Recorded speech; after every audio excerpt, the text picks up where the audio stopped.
गणपती देवतेची प्रतिष्ठापना झाल्यानंतर 5व्या दिवशी घराघरात गौरींचे आगमन होते। विदर्भात गौरीला महालक्ष्मी, मराठवाड्यामध्ये लक्ष्मी तर कोकणामध्ये गौरी या नावाने संबोधले जाते।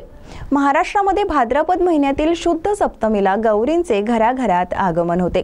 गौरी ही गणपती देवतेची आई पार्वती। गौरी पूजनाकरिता धातूची, मातीची गौरी तर काही लोक गौरीच्या प्रतिमेचीही पूजा करतात। पौराणिक कथेनुसार असुरांच्या त्रासाला कंटाळून सर्व महिला आपले सौभाग्य अक्षय करण्यासाठी गौरीला शरण गेल्या आणि गौरी मातेला प्रार्थना केली।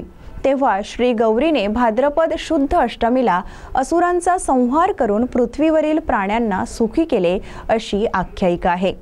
म्हणूनच अखंड सौभाग्य प्राप्त होण्यासाठी महिला ज्येष्ठ गौरी हे व्रत मनोभावे करतात।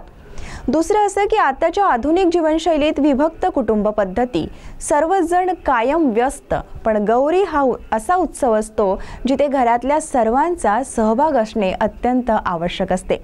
गौरी घरी आणण्यापासून ते विसर्जनापर्यंत कामांची भली मोठी यादी असते। त्यात सर्वांचा सहभाग आणि योगदान असतं आणि या निमित्ताने का होईना वर्षातून एकदा संपूर्ण पिढ्या, परिवार एका ठिकाणी एकत्र जमतात आणि नात्यांचा गोतावळा एकत्र पाहायला मिळतो। हा जणू एक पारिवारिक मिलन सोहळाच भासतो।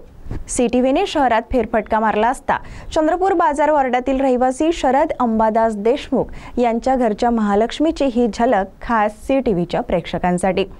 तसेच भद्रावती शहरातील सुनील बिजवे, चंदू माहुरे, जितेंद्र माहुरे यांच्या घरीही ज्येष्ठ गौरी बसल्या आहेत। पाहूया महालक्ष्म्यांचे हे गोजीरवान रूप। सीटीव्ही प्रतिनिधी जावेद शेख यांची रिपोर्ट।